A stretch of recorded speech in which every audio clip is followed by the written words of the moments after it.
Dans cette vidéo d'aujourd'hui, nous parlerons des 5 types de personnes que nous devons éviter selon les enseignements de la foi catholique.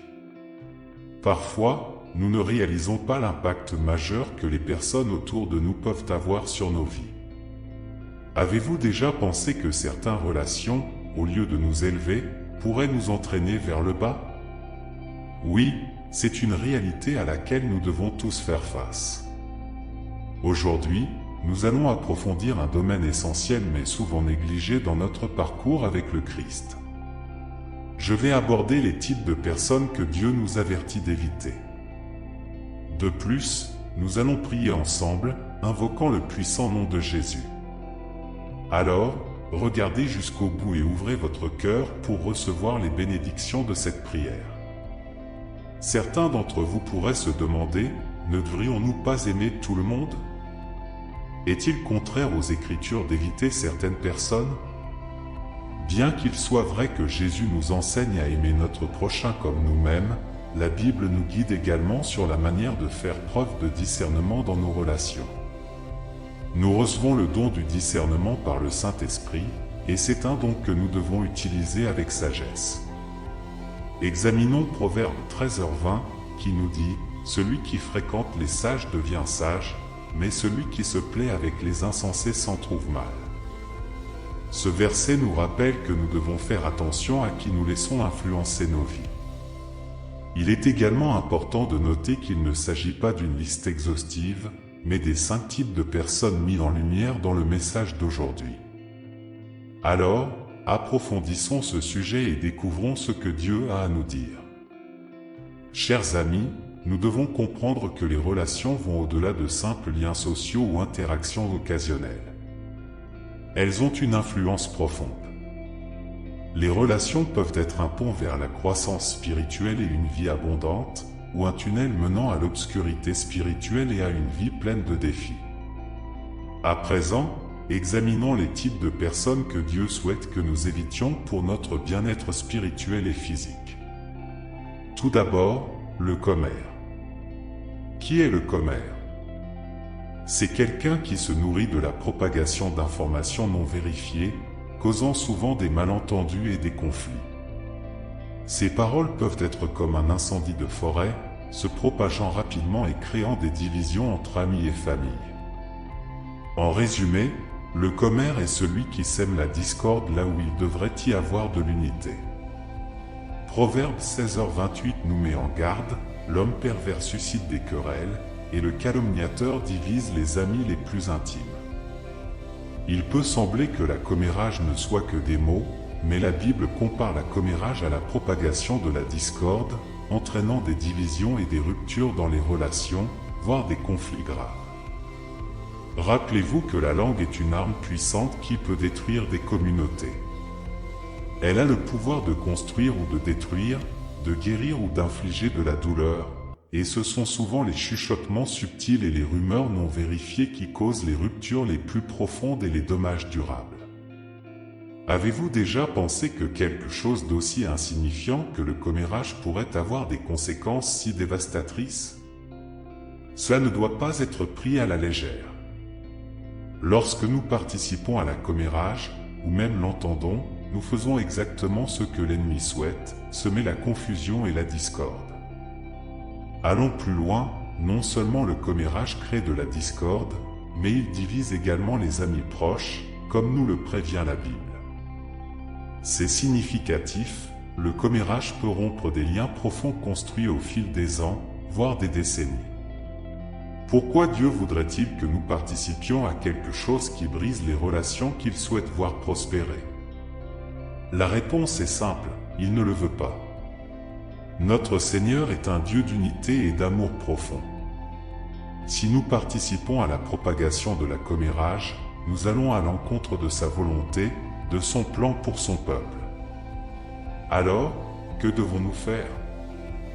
La première étape est de reconnaître le problème. Si vous vous trouvez dans des environnements propices au commérage, que ce soit dans un groupe d'amis, une réunion spécifique ou même dans un espace virtuel, prenez du recul et évaluez la situation. Cela peut se faire en observant la nature des conversations, en comprenant votre rôle dans celle-ci et en déterminant si elles sont alignées sur vos valeurs et votre croissance spirituelle. La deuxième étape est l'action corrective. Cela peut être aussi simple que de changer de sujet ou aussi difficile que de confronter la situation. Oui, cela sera inconfortable, mais rappelez-vous, en tant que chrétiens, nous ne sommes pas appelés à être à l'aise, mais à être la lumière dans le monde. La lumière dissipe les ténèbres et le sel conserve. En refusant de participer à la commérage, nous préservons l'intégrité de nos communautés et dissipons les ténèbres de la division. En second lieu, le faux maître. À qui faisons-nous référence lorsque nous parlons d'un faux maître? Ce sont des individus qui trompent et déforment intentionnellement ou par ignorance la vérité. Ils présentent une version altérée de la vérité qui s'éloigne des enseignements authentiques de la parole de Dieu. Bien qu'ils puissent inclure des éléments de vérité dans leur discours pour sembler convaincants à première vue, ils déforment et induisent en erreur. Danger réside dans l'acceptation d'enseignements sans discernement, car cela peut égarer les croyants et les éloigner du véritable développement spirituel. Nous devons donc être prudents à cet égard. La deuxième épître de Pierre, chapitre 2, verset 1, nous met en garde contre la présence de faux prophètes parmi le peuple, et que des faux docteurs surgiront également, introduisant secrètement des doctrines destructrices. Cela signifie que ces faux maîtres peuvent ne pas être immédiatement reconnaissables et que leurs hérésies ont le potentiel de miner notre foi, notre compréhension de Dieu et notre destin éternel. Ces faux maîtres agissent de manière sournoise, affaiblissant progressivement notre foi en mélangeant des vérités avec des erreurs. Une petite dose de fausseté peut corrompre toute la doctrine. Il est donc essentiel d'exercer le discernement, de bien connaître les Écritures et de rechercher l'orientation du Saint-Esprit, qui est notre source constante et immuable. En plus de nous tromper, les faux maîtres peuvent influencer les autres à travers nous. Il est crucial d'être prudent par rapport à ce que nous entendons et acceptons. Premièrement, nous devons être enracinés dans la parole de Dieu, en lisant et méditant quotidiennement. Deuxièmement, nous devons chercher l'orientation et le discernement du Saint-Esprit. Troisièmement, nous ne devons pas nous laisser séduire par l'éloquence ou le charisme, nous devons évaluer le contenu, pas l'emballage. Et que dire des railleurs? Qui sont-ils? Un railleur est quelqu'un qui ridiculise ou rejette les questions spirituelles, faisant preuve de scepticisme ou de moquerie à l'égard des principes chrétiens. La Bible nous conseille de ne pas réprimander les railleurs, car ils ne sont pas intéressés par la sagesse ou la correction, ils cherchent à détruire ce que nous apprécions. Les Écritures nous instruisent à ne pas nous engager dans des débats religieux avec les railleurs, car cela ne conduirait qu'à la moquerie et au manque de respect. Au lieu de cela, nous devons identifier les railleurs dans nos vies, établir des limites saines et maintenir une attitude d'amour et de prière à leur égard. Et que dire du tentateur? Qui ou quoi est le tentateur? Le tentateur est quelqu'un ou quelque chose qui nous induit en tentation ou en infidélité, exploitant souvent nos vulnérabilités. Nous devons rester vigilants contre ces influences, comme la Bible nous le dit. Le danger ici est que ces enseignements, s'ils sont acceptés sans discernement, peuvent égarer les croyants, les détournant du véritable chemin de croissance spirituelle. Par conséquent, nous devons être extrêmement prudents à ce sujet. La deuxième épître de Pierre, chapitre 2, verset 1, nous met en garde contre la présence de faux prophètes parmi le peuple, de même qu'il y aura parmi nous de faux docteurs qui introduiront secrètement des hérésies destructrices. Cela signifie que ces faux maîtres peuvent ne pas être immédiatement reconnaissables et que leurs hérésies ont le pouvoir de miner notre foi, notre vision de Dieu et notre destin éternel. Imaginez la situation comme étant sur un navire avec quelqu'un qui fait des trous à la base. Ce n'est peut-être pas immédiatement perceptible, mais le navire finira par couler. Les faux maîtres agissent de manière similaire, affaiblissant progressivement notre foi en mélangeant vérité et erreur. Une petite dose de fausseté peut corrompre toute une doctrine. Il est donc essentiel d'être discernant, de bien connaître la parole de Dieu et de rechercher la guidance du Saint-Esprit, qui est notre référence constante et immuable. En plus de nous tromper, les faux maîtres peuvent influencer d'autres à travers nous. Il est crucial d'être prudent vis-à-vis de ce que nous entendons et acceptons. Premièrement, il est essentiel d'être solidement enraciné dans la parole de Dieu, en faisant de la lecture et de la méditation quotidienne une pratique constante. Deuxièmement, nous devons inviter le Saint-Esprit à guider notre vie et notre discernement.